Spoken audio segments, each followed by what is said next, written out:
اللہ کے نزدیک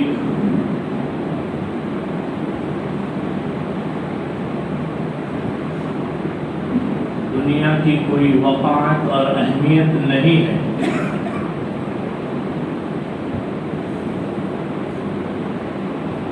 اور اللہ تبارک و تعالی نے بندوں کو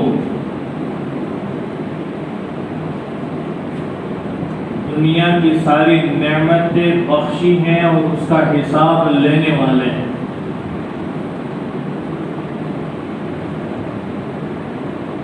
جو زمانہ گزر رہا ہے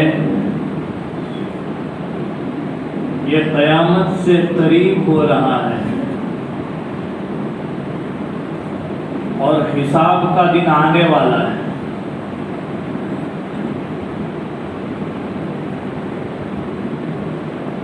جب نبوت کا زمانہ تھا،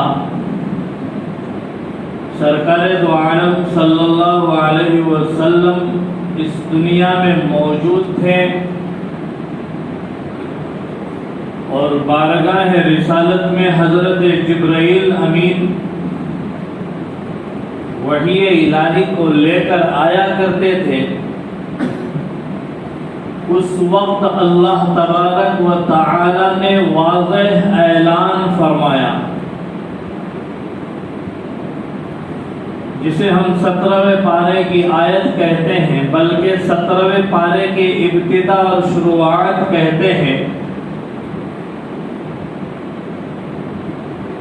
اللہ فرماتے ہیں اقترب للناس حسابهم وهم في غفلة معرضون۔ اللہ اس زمانے میں کہہ گئے جب نبی موجود تھے، صحابہ کرام موجود تھے، سلسلے وحی کا زمانہ موجود تھا، جبرائیل کے آنے کا زمانہ موجود تھا۔ اللہ فرماتے ہیں لوگوں کے لیے ان کے حساب کا وقت قریب ہو چکا ہے، حالانکہ کہ لوگ غفلت میں پڑے ہوئے ہیں اور منہ پھیر رہے ہیں، اعراض کر رہے ہیں، انکار کر رہے ہیں، غفلت کی زندگی گزار رہے ہیں۔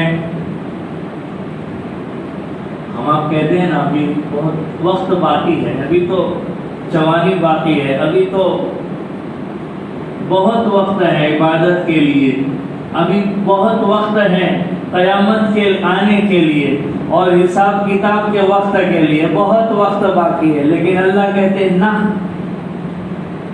آ چکا ہے وقت، اب کب آئے گی قیامت کسے پتہ نہیں ہے۔ اللہ فرماتے ہیں ان اللہ عندہ علم الساعہ، 5 چیزوں کا علم سوائے اللہ کی کسی کو پتہ نہیں ہے۔ قیامت کب آئے گی کسی کو نہیں معلوم۔ 25ویں پارے کے شروع میں اللہ کہتے ہیں الیہ یرد علم الساعہ، اور اللہ ہی وہ ذات ہے کہ اسی کی طرف قیامت کا علم لوٹایا جاتا ہے۔